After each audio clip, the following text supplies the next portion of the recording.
Как известно, в середине XV века распад Золотой Орды привел к образованию на ее территории самостоятельных и полусамостоятельных политических образований, государств, которые мы называем ханствами, ордами.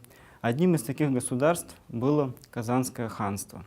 И появление этого государства правомерно связывается с ханом Улуг-Мухаммадом, который долгие годы правил в Золотой Орде, был ханом Золотой Орды. Сохранились свидетельства казанской истории, это известный русский источник, русская летопись практически, которая написана, правда, уже в XVI веке. Она говорит о том, что Улуг-Мухаммад пришел в Казань, Казань была в запустевшем положении, город был разорен русскими нашествиями.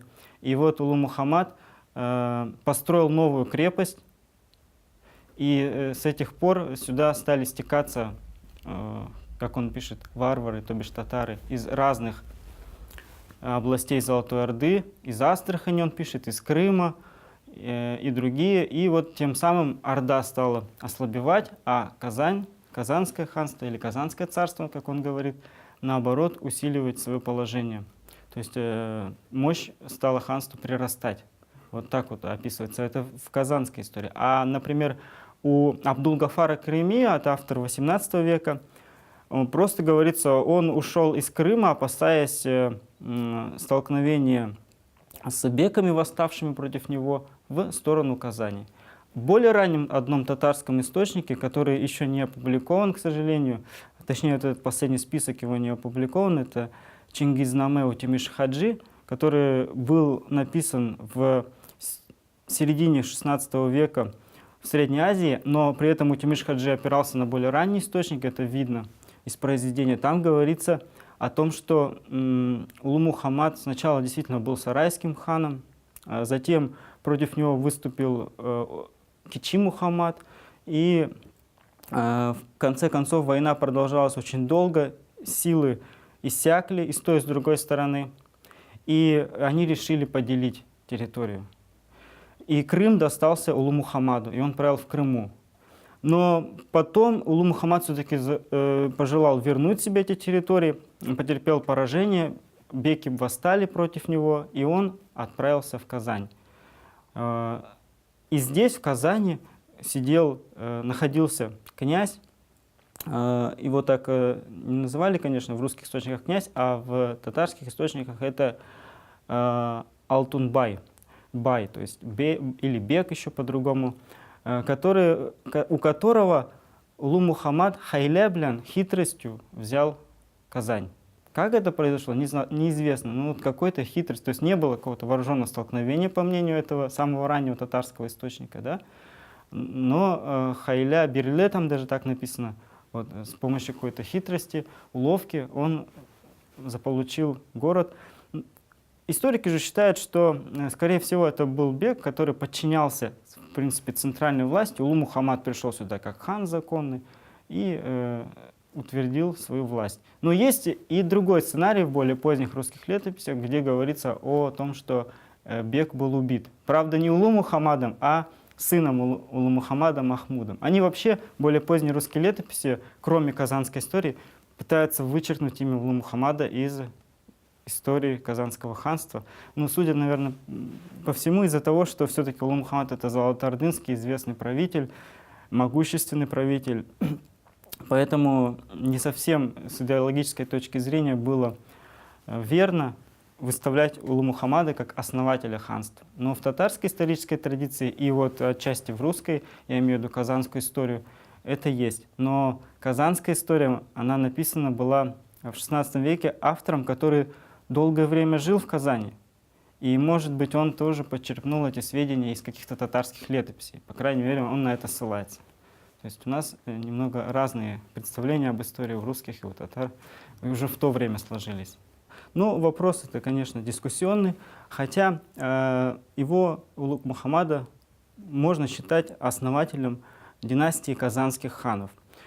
И то, что он здесь, в Казани, правил, то, что какое-то время, последний период его жизни, эти земли и Казань была центром его владений, это уже доказывается с помощью источников различного происхождения, не только русских, но и источников так называемой тюрко-татарской исторической традиции. Условно датой образования Казанского ханства можно назвать 1437 год. Это время, когда Улу Мухаммад пришел в Среднее Поволжье и столицей своих владений сделал Казань.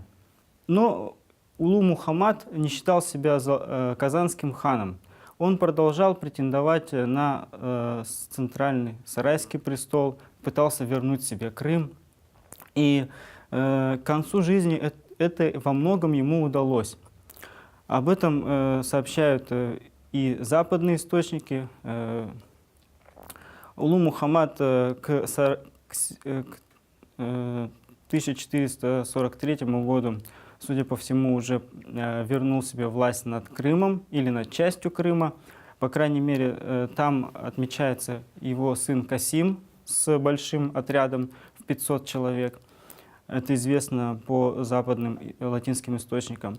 И мы знаем, что в 1445 году Улу Мухаммад и его сын Махмуд разгромили войско Василия Темного, великого князя Московского, и даже Махмуд взял великого князя в плен. И таким образом Улу Мухаммад вновь подчинил себе Русь. И поэтому, наверное, современники его считали золотоордынским ханом. В 1545 году он умер и остался в памяти людей как вот хан Золотой Орды. Но тем не менее он стал основателем уже исторически, да, это видно, нового государства. И этот распад, судя по всему, Орды, он оказался уже окончательным. В Крыму установилась династия Гиреев, которые также не смогли править в центре, в Сарае. Затем из Большой Орды постепенно формируется Астраханское ханство. Все эти ханы, правители, представители различных ветвей династии джучидов были с юридической точки зрения полноправными владельцами, наследниками всего улуса джучи, то бишь всей Золотой Орды.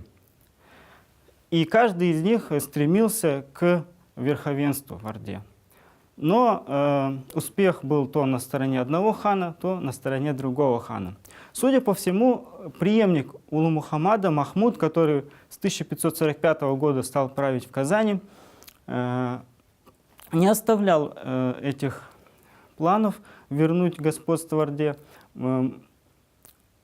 Об этом нам косвенно свидетельствуют русские источники, где самого Махмуда не называют казанским ханом, его называют вольным ханом, татарским ханом, великим ханом. Даже так признают верховенство Казани и как бы возвеличивают положение хана. Лишь на полях кое-где там пишется уже казанский хан. То есть уточняется, что это какой именно из ханов адресат этих сообщений. Судя по всему, при Махмуде установилась политическая стабильность в Среднем Поволжье. В Приурале эта территория подчинялась Казани, и это создало благоприятные условия для экономического развития. Казань очень быстро превратилась в первоклассный, один из крупнейших в Европе торгово-ремесленных центров. И, конечно же, в столицу целого государства, самостоятельного, вольного, как тогда говорили, государства, ханства. Период могущества Казанского ханства заканчивается на сыне хана Махмуда, на Ибрагиме ибн Махмуде. Ибрагим ибн Махмуд правил Казанским ханством где-то до конца 70-х годов 15 века или до начала 80-х годов 15 века. И сохранился уникальный источник, который показывает территорию этого государства. Государство Ибрагима, Казанское ханство, на востоке простиралось до Урала. Туда входили Иштякская, Остякская, так называемая земля, Беловолжская, Акэдель-Улус, Беловолжская земля или Акадель-Улус в татарских источниках, Башкирский Улус, Камская земля и другие территории при Урале. То есть территория Казанского ханства с запада на восток — это от реки Суры на западе и до Уральских гор на востоке. Это больше, чем, конечно, государственные образования или улусы предшественники Казанского ханства. Это, с одной стороны, наследник Золотой Орды, с другой стороны, это новое государство. Вот такова история возникновения Казанского ханства, и этот период можно назвать периодом могущества Казанского ханства.